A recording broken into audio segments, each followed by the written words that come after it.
Hi students, welcome back to Kartika IAS Academy Hindu editorial analysis. ఈరోజు మనకి Hindu editorial analysis June 17, 2021 the most important editorial article మనకు కనిపిస్తుందండి. ఇది ముఖ్యంగా రెండు దేశాలకి సంబంధించినటువంటి డిప్లొమాటిక్ టాక్స్ గురించి మాట్లాడుతుంది. And first of all Hindu ఎడిటోరియల్లో ఇచ్చినటువంటి ఆర్టికల్ హెడ్డింగ్ చూసినట్లయితే క్లోజర్ అండ్ కాంపన్సేషన్ అనే పదాలు కనిపిస్తున్నాయి. మనం తెలుగులో క్లోజర్ అంటే మూసివేత మరియు కాంపన్సేషన్ అంటే పరిహారంగా చెప్తుంటాం. మరి ఈ ఆర్టికల్ దేనికి సంబంధించింది అంటే ఈ ఆర్టికల్కి వచ్చినటువంటి విషయము మనకి దాదాపుగా 6 సంవత్సరాల క్రితము ఈ అంశం అనేది ఏర్పడిందనమాట. అంటే కేరళకు సంబంధించినటువంటి 2 ఫిషర్మెన్స్ని ఇద్దరు ఇటాలియన్స్ అఫీషియల్స్ కాల్చి చంపడం గురించి ఈ ఆర్టికల్ గురించి మాట్లాడుతుంది. అంటే వాళ్ళ మీద క్రిమినల్ కేసెస్ భారతదేశం పెట్టినప్పటికీ కూడా భారతదేశానికి మరియు ఇటాలియన్ దేశానికి మధ్య ఈ క్రిమినల్ ప్రొసీడింగ్స్ అనేవి చేయడానికి చట్టబద్ధంగా మనకి ఎటువంటి హక్కు లేదు. 2012వ సంవత్సరంలో ఏర్పడినటువంటి ఈ కేసు దాదాపుగా 2021 వరకు కూడా మూవ్ అవుతూ వచ్చింది. దట్స్ వై రీసెంట్గా compensation paid by the Italian government to those people of Kerala victims గురించి ఈ ఆర్టికల్లో మాట్లాడుతున్నాం. First of all before going to discuss this complete Hindu article, so on regular basis we are giving Hindu editorial analysis both Telugu and English medium.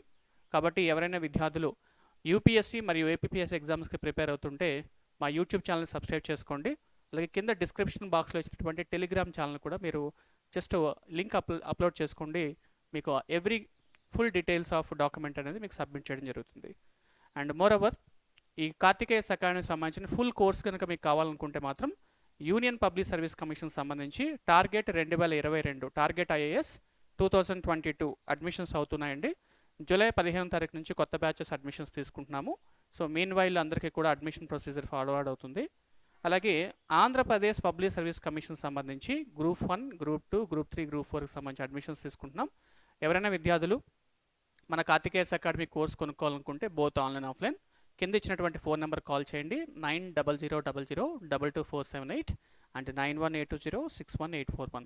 ఈ రెండు phone numbers ఎప్పుడు కూడా మీకు అవైలబిలిటీగా ఉంటాయి. మీరు ఏ సమయంలోనే కాల్ చేయొచ్చు, కోర్స్ తీసుకోవచ్చు. So look at this Hindu editorial article. Before going to understand the complete scenario of Hindu editorial article, ఈ బ్యాక్గ్రౌండ్ అనేది మనం తెలుసుకోవాల్సి ఉంటుంది. మీరు చూసినట్లయితే 2 షిప్స్ కనిపిస్తున్నాయి. ఒకటి ఇటాలియన్ షిప్, ఇది ఆయిల్ ట్యాంకర్ అనమాట. దీనికి ప్రత్యేకంగా వాళ్ళొక పేరు పెట్టారు, ఎరిక్సా అని చెప్పేసి. దీనికి సంబంధించి కేరళలో బయలుదేరినటువంటి ఒక ఫిషర్ బోటు, ఈ రెండు కూడా దగ్గరికి వచ్చినప్పుడు వీళ్ళు కేరళకి సంబంధించినటువంటి ఫిషర్మెన్స్ ఇటాలియన్స్ ఎలా బిలీవ్ చేశారంటే వీళ్ళు పైరేట్సు, అంటే సముద్రపు దొంగలుగా ఊహించి వాళ్ళిద్దరిని కూడా కాల్చి చంపడం జరిగింది. సో ఇటాలియన్ అఫీషియల్స్ని భారత ప్రభుత్వం అరెస్ట్ చేసి కొంతకాలం జైల్లో కూడా పెట్టడం జరిగింది.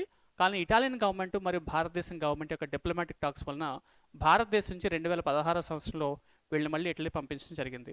2016 నుంచి ఇప్పటిదాకా వాటి మీద ఎటువంటి క్రిమినల్ ప్రొసీడింగ్స్ ఫార్వర్డ్ కాలేదు.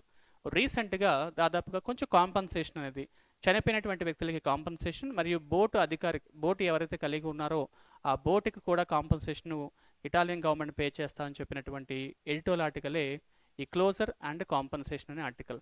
సో కాబట్టి ఫస్ట్ ఆఫ్ ఆల్ మనం బ్యాక్గ్రౌండ్ గురించి ఎక్స్ప్లెయిన్ చేసుకుందామండి. ఈ బ్యాక్గ్రౌండ్లో మనకి ఒక్కొక్క పాయింట్ చాలా క్లియర్గా ఇవ్వడం జరిగింది. ఒక ఆర్టికల్ చదివేటప్పుడు కేవలం ఇన్ఫర్మేషనే కాకుండా బ్యాక్గ్రౌండ్ కూడా చెక్ చేసుకుంటేనే ఆర్టికల్ యొక్క కంప్లీట్ ఇన్ఫర్మేషన్ మనకు వస్తుంది. Right, so look at this article. On 15th February 2012, అంటే స్టోరీ ఎక్కడ స్టార్ట్ అయిందంటే 2012. ద ఎరికా లెక్సికీ కేసు అంటామండి, దీన్ని ఎన్రికా లెక్సీ కేసు అంటాం. ఎన్రికా లెక్సీ అప్పుడప్పుడు సైలెంట్ అవుతుంటాయి కొన్ని words. This Enrica Lexie case is an ongoing international controversy about the shot means shooting off the western coast of India to Kerala Indians. The 2 Indian fishermen of Kerala were killed by 2 Italian marines officials and they were detained by the Indian government. So వాళ్ళిద్దరిని కూడా భారత ప్రభుత్వం arrest చేయడం జరిగింది. The 2 Italian marines, they believed that they are holding the oil tanker Enrica Lexi, and the 2 Indian fishermen were shot dead. They were believed that they are like pirates operating near the Kerala coast. That means they are saying that these 2 Italian marines వాళ్ళు ఏం చెప్తున్నారంటే కేరళ కోస్ట్లో ఈ fishermens వేసుకొచ్చిన ship వాళ్ళు పైరేట్స్గా మేము భావించాము, వాళ్ళని pirates అనే పదం మనం ఎక్కువగా సినిమాల్లో వింటూ ఉంటాం. సో పైరేట్స్ అంటే మన సముద్రపు దొంగలుగా చెప్తూ ఉంటాం. పదం కూడా సముద్రపు దొంగలు అంటాం. సో సముద్రపు దొంగలు. కాబట్టి సముద్రపు దొంగలు వాళ్ళ ఒక ఆయిల్ ట్యాంకర్ని ఎక్కడైతే సీజ్ చేస్తారో లేకపోతే దోచుకుంటారు అని చెప్పేసి వాళ్ళు కాల్చి చంపడం జరిగింది. దాదాపుగా ఒక 3 సంవత్సరాల వరకు కూడా ద ఇటలీ మూడు సంవత్సరాలు వాళ్ళకి సంబంధించినటువంటి కేసు మూవ్ అవుతుంది భారతదేశంలో. And 3 years, after 3 years, the Italy government moved the international tribunal for law of sea. Very very important అండి. అంటే ప్రపంచంలో సముద్రానికి సంబంధించినటువంటి కేసెస్ ఏమైనా వచ్చినట్లయితే అటువంటి కేసెస్ని చూసుకోవడానికి ఒక ఇంటర్నేషనల్ ట్రిబ్యునల్ అనేది ఏర్పాటు చేయబడింది. దాని పేరే లా ఆఫ్ సీ. గుర్తుపెట్టుకోండి, యునైటెడ్ నేషన్స్ ఆర్గనైజేషన్స్ వాళ్ళు ఏర్పాటు చేసినటువంటి one of the important tribunal వచ్చేసి మనకి this international tribunal for law of sea. And seeking for the 2 Italian marines to stay in their own country during the trial procedure and also to stop India from going ahead with the criminal proceedings. అంటే 3 సంవత్సరాల తర్వాత Italian government ఏం చేసిందంటే the see of లా. గుర్తుపెట్టుకోండి sir, సముద్రంలో అంటే land మీద మనకి డిమార్కేషన్ అంటే దారులు గీయడం, ఒక క్లియర్ కట్గా దారు వేయడం చాలా ఈజీ. కానీ సముద్రంలో ఒక కంట్రీకి సంబంధించిన ప్రాంతాన్ని వేరే కంట్రీకి సంబంధించిన ప్రాంతాలను డిమార్క్ చేయడం చాలా కష్టం. సో కాబట్టి భారతదేశంలో ఫిషరీ మ్యాన్స్ చేపలు పట్టుకునే వాళ్ళు ముఖ్యంగా కేరళ ప్రాంతంలో కానీ మరియు మీకు భారతదేశంలో కిందకు వెళ్ళినట్లయితే ఇక్కడ తమిళనాడు ప్రాంతము, అటు శ్రీలంకకి భారతదేశానికి మధ్య ఉన్న ప్రాంతంలో కూడా ఎక్కువగా ఫిషర్ మ్యాన్స్ శ్రీలంకన్స్ పట్టుకోవడం జరుగుతూ ఉంటుంది. సో కాబట్టి ఈ కేసుకు సంబంధించి చాలా ముఖ్యమైన డీటెయిల్స్ ఏంటంటే ఈ 3 సంవత్సరాల తర్వాత వాళ్ళు ఇటాలియన్ గవర్నమెంట్ ప్రపంచంలో ఉన్నటువంటి అతి ముఖ్యమైనటువంటి international tribunal for law of sea వాళ్ళని ఆశ్రయించడం జరిగింది. వాళ్ళు ఏమి చెప్పారంటే ఈ ట్రయల్స్ అనేది ఆపండి, వాళ్ళని భారతదేశం ట్రయల్స్ కంప్లీట్ అయ్యే వరకు కూడా, ప్రొసీడింగ్స్ కంప్లీట్ అయ్యే వరకు కూడా వాళ్ళని ఇటాలియన్ దేశంలోనే ఉంచాలి అని చెప్పారనమాట. After that the India had set up a specially designed court. ఒక ప్రత్యేకమైన కోర్టు పెట్టడం జరిగింది. And ordered by the Indian supreme court to determine the applicability of jurisdiction. అంటే భారతదేశంలో ఉన్నటువంటి మన జ్యూరిస్డిక్షను ఇతర దేశాలు ఇటాలియన్స్ భారతీయులను చంపినట్లయితే అది వర్తిస్తుందా లేదా దాన్ని కన్ఫర్మ్ చేసే వరకు కూడా ఒక స్పెషల్ కోర్టుని డిజైన్ అని చెప్పింది. దాంతోపాటు ద నేషనల్ ఇన్వెస్టిగేషన్ ఏజెన్సీ, ఇది మీకు ఈరోజు హిందూ ఆర్టికల్లో ఈ 2 పదాలు కనిపిస్తాయండి, జాగ్రత్తగా గమనించండి. ఈ పదం కనిపిస్తుంది, ఇది పదం కనిపిస్తుంది. had already slapped charges against the 2 Italians under the sections of Indian Penal Code and related murder and attempt to murder and mischiefs and the common intent. ఇలా అనేక కేసెస్ మీద వాళ్ళ మీద కేసెస్ ఫైల్ చేయడం జరిగిందనమాట. Okay, now this international law of seas judgement 2015 called on Italy and India to suspend all domestic prosecutions arising from the Enrica Lexie case. అంటే అటు Italy కానీ భారతదేశం కానీ ఈ డొమెస్టిక్ ప్రాసిక్యూషన్స్ అంటే ఒక దేశానికి సంబంధించినటువంటి వ్యక్తుల్ని వేరే దేశంలో ప్రాసిక్యూట్ చేయడానికి కుదరదు, దానికి సంబంధించి ఒక ఇంటర్నేషనల్ కోర్ట్ అనేది ఉండాల్సి ఉంటుంది అని చెప్పి 2015 సంవత్సరంలో ద సీ ఆఫ్ లాస్ అనేటువంటి సంస్థ ఒక జడ్జిమెంట్ని ప్రవేశపెట్టింది. It has also ordered not to initiate any steps that might jeopardise or prejudice the carrying out of any decision which arbitral tribunals may provide. అంటే ఏదైతే మధ్యవర్తిత్వ కోర్టు ఉంటుందో, ఆర్బిటరీ అంటే మధ్యవర్తిత్వం, ఇది కోర్టు ఆర్డర్స్ ఇచ్చే వరకు కూడా ఏ 2 దేశాలు కూడా ఎటువంటి స్టెప్స్ తీసుకోవద్దు. The matter led to a long freeze అండి. అంటే ఎప్పుడు 2000 సంవత్సరము 2016 వరకు కూడా అది అలాగే స్క్వీజ్ అయిపోయి ఉంది. So diplomatic relations between India and Italy which were reset only in 2016. 2012 నుంచి 2016 వరకు కూడా ఈ టాక్స్ అనేవి ఆగిపోయాయి. రీసెంట్గా 2021 సంవత్సరం అంటే 2020 మరియు 2021 సంవత్సరం దాదాపుగా 6 సంవత్సరాల కాల పరిమితిలో ఈ జడ్జిమెంట్ అనేది రావడం జరిగింది. దానికి సంబంధించిన విషయమే మనం ఈరోజు హిందూ పేపర్లో చూడడం జరుగుతుంది అనమాట. అలాగే పర్మనెంట్ కోర్ట్ ఆఫ్ ఆర్బిట్రేషన్ పదం కూడా మీకు హిందూ పేపర్లో కనిపిస్తుంది ఈరోజు. What is this permanent court of arbitration అంటే 1899 సంవత్సరంలో ఈ the Hague of Netherlands, the permanent court of arbitration అనే పదాన్ని మనం ఎక్కువగా వింటూ ఉంటామండి. దీన్ని మనం మధ్యవర్తిత్వం అంటాం, అంటే మిడిల్ పర్సన్ అనమాట. ద పర్మనెంట్ కోర్ట్ అంటే శాశ్వత న్యాయస్థానము, శాశ్వత న్యాయస్థానము. అంటే ఏవైనా రెండు దేశాల మధ్య ఏవైనా ఇష్యూస్ వచ్చినట్లయితే ఆ రెండు దేశాలు కలిపి ఈ permanent court of arbitration reach అవ్వచ్చు. ఇది నెదర్లాండ్లోని ది హేగ్ అనే ప్రాంతంలో ఏర్పాటు చేయబడింది. చాలా ఇంపార్టెంట్ అండి, గ్రూప్స్ కూడా important.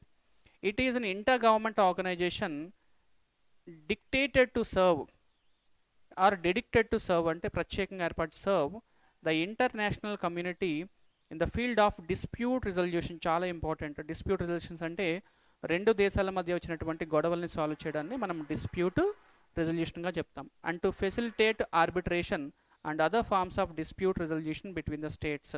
And also remember it has a financial assistance fund which aims to helping the developing countries. అంటే దీనికంటూ ప్రత్యేకంగా ఒక ఫండ్ ఉంటుంది, దాన్ని ఫైనాన్షియల్ అసిస్టెన్స్ ఫండ్ అని చెప్తాము. ఏ దేశంకైనా సరే ఫైనాన్షియల్ అసిస్టెన్స్ వచ్చినట్లయితే దానికి సంబంధించి ఈ permanent court of arbitration help చేస్తూ ఉంటుందన్నమాట.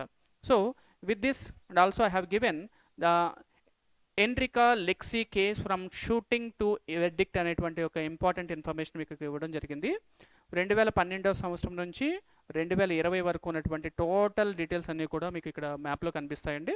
మీరు చక్కగా దీన్ని ఒకసారి పాస్ చేసుకొని దాన్ని ఒకసారి చూస్తే సరిపోతుంది. Because I wanted to complete this article, Hindu article background అంతా కూడా మీకు ఎక్స్ప్లెయిన్ చేశాను. మీరు ఇప్పుడు హిందూ ఆర్టికల్ మనం ఓపెన్ చేద్దామండి. Just come to the Hindu article. Yeah, so welcome back to this Hindu editorial analysis after the completion of background information. So ఈరోజు Hindu article మనము ఇలా ఉందండి. ఒక్కొక్క ఇన్ఫర్మేషన్ ఇలా మూవ్ చేసుకుంటూ వెళ్తున్నాను. మనకి జనరల్గా ఎడిటోరియల్ అనాలిసిస్ అన్నీ కూడా పేజ్ నెంబర్ 6లో ఉంటాయి. సో కాబట్టి మీరు పేజ్ నెంబర్ 6 వరకు వెళ్ళిపోవచ్చు హ్యాపీగా.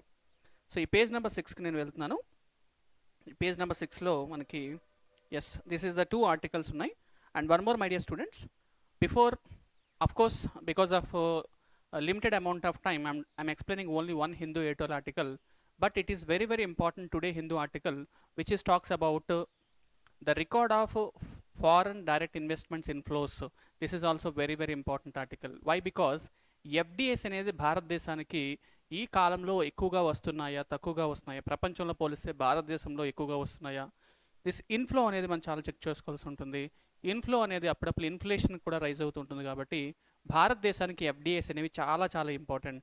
బట్ ఏంటి ద కాజ్ ఆఫ్ సెలబ్రేషన్ అంటే ఏంటి? Yes, it is a cause of celebration. Why so many FDIs are coming towards India అనేది మొత్తం ఆర్టికల్ కనిపిస్తుంది. ఇది కూడా మర్చిపోకుండా చదవండి. ఈరోజు మన ఆర్టికల్ ఇక్కడ కనిపిస్తుంది చూడండి. So this is the closure and compensation. This is the today's article, the closure and compensation. So this is I'm going to explain for the next 20 minutes. Yeah, so this is the main article for today's discussion. The heading itself is closure and compensation. So closure and compensation అనే పదంతో మనకు కనిపిస్తుంది. So closure and compensation. What I said, closure అంటే తెలుగులో మనం మూసివేత అంటున్నాం. అంటే కేసుని మూసేస్తున్నారు, ఇంకా క్రిమినల్ ప్రొసీడింగ్స్ ఏమి తీసుకెళ్లకుండా మూసివేస్తున్నారు. కాంపన్సేషన్ అంటే మన తెలుగులో పరిహారం అని చెప్తుంటాం. అంటే మానిటరీ అసిస్టెన్స్ అనేది, మానిటరీ కాంపన్సేషన్ అనేది ఇటలీ గవర్నమెంట్ భారతదేశంలో ఉన్నటువంటి 2 ఇండియన్స్ ఎవరైతే చనిపోయారో వాళ్ళకి ఇవ్వడం జరుగుతుంది.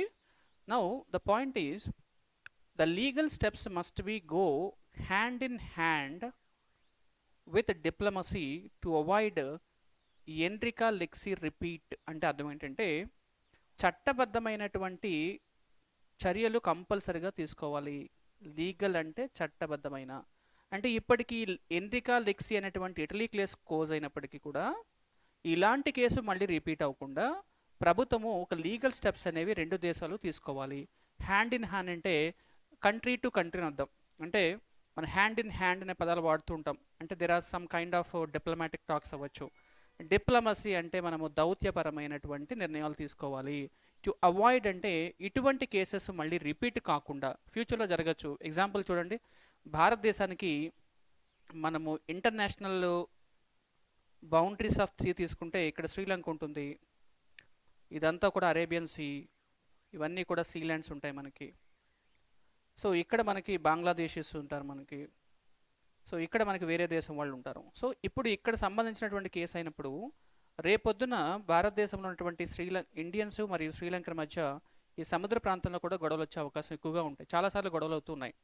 ఎందుకంటే చేపలు పట్టుకోవడం కోసం వెళ్ళినప్పుడు ఆ దేశంలో ఉన్నటువంటి వ్యక్తులు వీళ్ళని పైరేట్స్ అనుకోవచ్చు, లేకపోతే వాళ్ళకి ప్రాంతంలో ఆక్యుపై చేయడానికి రావచ్చు అనుకోవచ్చు. కాబట్టి there should be a international diplomacy or a legal step to give the best possibility of avoidance of Enrica Lexie repeat అంటున్నాడు అనమాట. చాలా జాగ్రత్తగా వినండి, ఈ ఆర్టికల్లో చాలా ఇంపార్టెంట్ ఇన్ఫర్మేషన్ ఉంది. ఇంటర్నేషనల్ రిలేషన్స్కి సంబంధించి ఈ ఆర్టికల్ మనకు కవర్ అవుతుంది. So after now the title itself is 9 years after అనే పదం వాడారు చూడండి. 9 సంవత్సరాలు అంటే 2012 సంవత్సరంలో ఇది మొదలైంది, 2021 సంవత్సరానికి మనం వచ్చాం దాదాపుగా. అంటే 9 సంవత్సరాల తర్వాత, 21 కాబట్టి ఇది 9 సంవత్సరాల తర్వాత the two Italian marines officials shot dead two fishermen of Kerala coast under the beliefs that they were pirates, and the criminal proceedings against them are set to be formally closed. అంటే 2012 సంవత్సరంలో 2 Italian marines భారతదేశానికి సంబంధించినటువంటి 2 fishermens of Kerala Coast వాళ్ళని చంపారు. వాళ్ళని ఏ విధంగా believe చేశారు? They believe that they are pirates. So వాళ్ళ మీద ఇంపోజ్ చేసేటువంటి క్రిమినల్ ప్రొసీడింగ్స్ అనేవి రీసెంట్గా క్లోజ్ చేయబడ్డాయి. ఎందుకు అంటే the supreme court of India, ఇక్కడ జాగ్రత్తగా గమనించండి, పదం చాలా బాగుంటుంది. The supreme court of India has ordered that the criminal trial against them stopped after Italy deposited compensation for 10 crores. అంటే ఎవరైతే భారతదేశం క్రిమినల్ ప్రొసీడింగ్స్ అనేవి చాలా రోజులు డిలే అవుతున్నాయి, అంటే వాళ్ళని మనం శిక్షించాలా, వాళ్ళకి మరణశిక్ష వేయాలా, లేకపోతే ఎటువంటివి అనేది భారతదేశం నిర్ణయం తీసుకోలేకపోతుంది. Why? Because they are not Indians, they are Italian citizens, కాబట్టి వాళ్ళ మీద చట్టం చేసే అధికారం మనకు లేదు. So supreme court of India ఫైనల్గా ఈ కేసుని ఎందుకు క్లోజ్ చేసింది అంటే అట్లీస్ట్ కాంపన్సేషన్, ఒక మానిటరీ కాంపన్సేషన్ అయినా సరే దొరుకుతుంది కాబట్టి ఈ కేసుని వాళ్ళు క్లోజ్ చేశారు. నౌ లుక్ ఎట్ హియర్, నేను మీకు ఇచ్చినటువంటి పీపీటీలో a permanent court of arbitration అనే పదం కనిపించింది, గమనించారు లేదు మీరు? If this permanent court of arbitration a tribunal అంటే ఒక న్యాయస్థానము under the United Nations conventions on sea of law of sea అనే పదం యూజ్ చేసాం. Had last year ruled that even though India and Italy had a concurrent jurisdiction to try this case, the marines especially Salvatore, ఈ పదం చూడండి, ఇద్దరు పేర్లు mention చేశాడంతే, మీరు గుర్తుపెట్టుకుంటే గుర్తుపెట్టుకోవచ్చు, లేదంటే లేదు. So Salvatore and so Massimiliano enjoyed the immunity from the Indian jurisdiction as they were acting as on behalf of state. అంటే అర్థం ఏంటంటే వాళ్ళని శిక్షించే అధికారం రెండు దేశాలకి ఉన్నప్పటికీ కూడా భారతదేశం కూడా వాళ్ళని శిక్షించే, ముఖ్యంగా ఇటలీ కూడా వాళ్ళని శిక్షించకుండా కేవలం మానిటరీ కాంపన్సేషన్ మాత్రమే పే చేసే విధంగా వీళ్ళు భారతదేశంతో ఒక అగ్రిమెంట్ చేసుకున్నారు. Now here look at this point.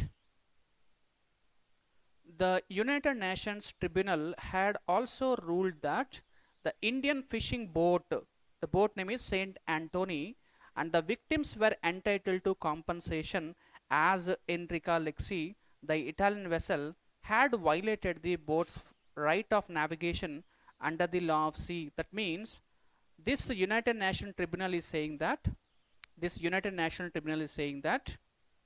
the the the Italian vessel name is called Enrica Lexi. It has violated the boat's rights over the navigation under the law of sea. కాబట్టి Saint Antony అనేటువంటి boat ఏదైతే ఉంటుందో వాళ్ళు కంప్లీట్గా వాళ్ళు దాన్ని కూడా నాశించడం జరిగింది. The two marines are likely to face the trial in Italy, but as far as India is concerned the monetary compensation may have to be treated as the only available form of closure for the moment. But చేయడానికి అవకాశం ఉన్నప్పుడు కూడా భారతదేశం కేవలం ఈ monetary compensation మాత్రమే తీసుకోవడం జరిగింది. ద గివెన్ ద లీగల్ టాంజిల్స్, ఈ పదం చాలా ఇంపార్టెంట్, మనకు అప్పుడప్పుడు కొన్ని పదాలు డిఫికల్ట్గా ఉంటాయి. ద లీగల్ టాంజిల్స్ అంటే ఏంటంటే చిక్కులు అనే పదం వాడతాం. చిక్కులు అంటే ప్రస్తుతం ఉన్నటువంటి లీగల్ చిక్కులు over the jurisdiction and the lawfulness. Tangles అంటే డిఫికల్టీస్, తెలుగులో మనం చిక్కులు అంటాం, చాలా చిక్కుగా ఉంది అంటాం. అండ్ లాఫుల్నెస్ అనే పదం ఎక్కువగా ఎక్కడ వాడతామంటే చట్టబద్ధమైన their arrest and the location of their trial as well as the provisions of law under which they should be tried and the legal accountability through a criminal trial had been rendered extremely difficult. అంటే వీళ్ళు వేరే దేశానికి సంబంధించిన వ్యక్తులు భారతదేశంలో ఉన్నటువంటి వ్యక్తులకి మధ్య ఈ లీగల్ టాంజిల్స్ అనేవి చాలా కష్టమైపోతాయి. And which is very difficult to trial those people in their country or our country. So rendered extremely difficult అంటే ఏంటంటే రెండెడ్ అనేది కొంచెం అన్వయించడం అనే పదంతో వాడుతూ ఉంటాం. The legal hairs of two victims. ఇక్కడ హెయిర్స్ అంటే ఏంటంటే చట్టబద్ధమైన వారసులు అని అర్థం. అంటే ఎవరైతే చనిపోయారో వాళ్ళకి కాంపన్సేషన్, చట్టబద్ధమైన వారసులు, చట్టబద్ధమైనటువంటి వారసులు అనే పదం వాడతాం. And are likely to get 4 crore each and the owner of the fishing vessel has to get 2 crores. అంటే ఇటలీ గవర్నమెంట్ ఏం చేస్తుందంటే చనిపోయినటువంటి ఇద్దరి కేరళ విక్టిమ్స్కి 4 కోట్ల రూపాయలు చొప్పున ఇస్తుంది. అండ్ 2 కోట్ల రూపాయలు వచ్చేసి ఆ బోట్కి ఇవ్వడం జరుగుతుంది. అయితే కాన్సెప్ట్ ఇక్కడ కేవలం కాంపన్సేషన్ మాత్రమే ఇవ్వడం కాదండి. ఇక్కడ ఈ ఆర్టికల్ యొక్క ముఖ్య ఉద్దేశం ఏంటంటే అలాంగ్ ద కాంపన్సేషన్ అంటే on the other hand side మనం చూడాల్సిన ముఖ్యం ఇంకొక విషయం ఏంటంటే హిండ్ సైడ్ అంటే అదర్ సైడ్ అని అర్థం. అంటే వెనక వైపు మనం గమనించినట్లయితే ద డిప్లొమాటిక్ టర్బ్యులెన్స్ అనే పదాన్ని మనము చాలా జాగ్రత్తగా గమనిస్తే వెరీ డిఫికల్ట్, తెలుగులో మనము అల్లకల్లోలం అంటాం. అంటే ఏంటంటే ఈ డిప్లొమాటిక్ టాక్స్ అనేవి ఒక రకంగా అనుకున్నటువంటి పాయింట్ ఆఫ్ లో రీచ్ అవ్వలేదు. The incident set of in the early days, the Nationalist passions, the killing raised and the much of delay in resolving the issue could all have been avoided. అంటే ఇంత ఈ సందర్భాన్ని diplomatic tribunals వలన solve చేయలేకపోయారు. And has been avoided అంటే they have avoided to come to A conclusion అనేది అర్థం అనమాట. A possible way out was to have been agreed to Italy offer of compensation and a trial in its own jurisdiction, the very thing that came out of the United Nations Tribunal's ruling. At that time, many in India believed it was an act of wanton killing. అంటే చాలామంది అనుకుంది ఏంటంటే ఒక ఆకతాయంగా అంటే తమాషాగా చంపారు కావాలనే, because they wanted to frighten the pirates are the people who wanted to attack on their boats అనే కాన్సెప్ట్లోనే భారతదేశంలో ఎక్కువగా ఫీల్ అయ్యారని మెన్షన్ చేశాడు ఇక్కడ. సో వాంటన్ కిల్లింగ్ అంటే తమాషాగా చంపడం. వాంటన్ మీన్స్ తమాషాగా చంపడం. While those in Italy believed the fears of piracy were genuine, అంటే వాళ్ళు ఫీల్ అవుతుందంటే piracy was genuine, India efforts to assert criminal jurisdiction succeeded in national courts, with the Supreme Court ruling in 2003 that prosecuting the marines who had been brought into Indian waters from the contiguous zone where the incident took place. అంటే ఎక్కడైతే ఏ జోన్లో అయితే వాళ్ళకి incident జరిగిందో ఆ ప్రాంతం గురించి మాట్లాడుతూ was a sole in the Union government's jurisdiction. అంటే ఇప్పుడు ఏ దేశం వాళ్ళని సరే భారతదేశం యొక్క జ్యూరిడిక్షన్లోకి వచ్చి చంపినట్లయితే వాళ్ళని డెఫినెట్గా భారతదేశం యొక్క జ్యూరిడిక్షన్ ప్రకారంగా మనము వాళ్ళని అరెస్ట్ చేయవచ్చు అని 2003 సంవత్సరంలో సుప్రీంకోర్టు ఒక రూలింగ్ పాస్ చేసింది. However, when National Investigation Agency invoked a stringent anti-piracy law, అంటే అఫ్ కోర్స్ యాంటీ-పైరసీ లా అనేది మన భారతదేశంలో నేషనల్ ఇన్వెస్టిగేషన్ ఏజెన్సీ చేసింది. దాని యొక్క ముఖ్య ఉద్దేశం ఏంటంటే the suppression of unlawful acts against the safety of marine navigation and fixed the platforms on continental shelf act 2002. 2002 సంవత్సరంలో చాలా ఇంపార్టెంట్ అండి, గుర్తుపెట్టుకోండి. 2002 సంవత్సరంలో, ఎందుకంటే సార్ మనం చూడాల్సింది మ్యారిటైమ్ ట్రేడ్ అనేది చాలా చాలా ఇంపార్టెంట్. ఒక వస్తువుల్ని ల్యాండ్ ద్వారా కాకుండా సముద్రం ద్వారా పంపిస్తారు. అటువంటి మ్యారిటైమ్ ట్రేడ్ అండ్ నావిగేషన్ చేసేటప్పుడు సేఫ్టీ ప్రొవైడ్ చేయకపోతే ఇంటర్నేషనల్గా వచ్చేటువంటి షిప్స్ భారతదేశానికి రావడానికి కాస్త ఇబ్బంది పడుతూ ఉంటాయి. కాబట్టి 2002 సంవత్సరంలో నేషనల్ ఇన్వెస్టిగేషన్ ఏజెన్సీ ఏదైతే ఉందో అది ఒక చట్టం చేయించింది అనమాట. దాని ప్రకారంగా anti piracy law, this act is also called anti piracy law, which is a very stringent law. If somebody has felt as an pirate, then under this 2002 act they will be arrested. It was received with the consideration in Italy. The European nations objected the trial taking place under a law that provided the death penalty.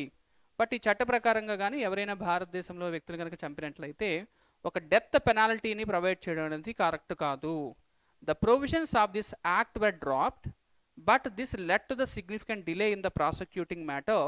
A lesson is that, చాలా జాగ్రత్తగా వినండి, దీని ప్రకారంగా ఏం చెప్పదలుచుకున్నారంటే a lesson is that such incidents should be dealt with a combination of legally sustainable steps and a diplomatic efforts to find early resolution. So basically ఈ article ఏం చెప్తుందంటే ఒక దేశం నుంచి బయలుదేరినటువంటి వ్యక్తులు వేరే దేశంలోకి ఒకవేళ అనుకోకుండా కనుక వెళ్ళినట్లయితే వాళ్ళని చంపడం కానీ పైరేట్స్గా భావించి చంపడం, లేకపోతే వాళ్ళ యొక్క ఇంటర్నేషనల్ సీలోకి ఎంటర్ అయితే వాళ్ళని బందీలుగా తీసుకొని చట్టాలు చేయడం కాకుండా ప్రపంచ దేశాలన్నీ కూడా ఒక చక్కటి డిప్లొమాటిక్ టాక్స్ తోటి ఒక లీగల్లీ సస్టైనబుల్ స్టెప్స్ తీసుకొని వీటికి ఒక మంచి రెజల్యూషన్ తీసుకురావాలనే ఆర్టికల్ అనమాట. కాబట్టి మై డియర్ స్టూడెంట్స్, ఒక రెండు దేశాల మధ్య గొడవలు అనేది సహజంగా రావు, ఏదో ఒక కారణంతో వస్తూ ఉంటాయి. సో కారణాలని మనం వెతుక్కోకుండా ఆ వచ్చిన సందర్భాలని ఏ విధంగా రిజాల్వ్ చేసుకోవాలో చెప్పేటువంటి ఆర్టికలే the closure and compensation of Hindu article. So thank you very much for looking Hindu editorial articles of Kartikeya Academy. So all the best for your competitive exams.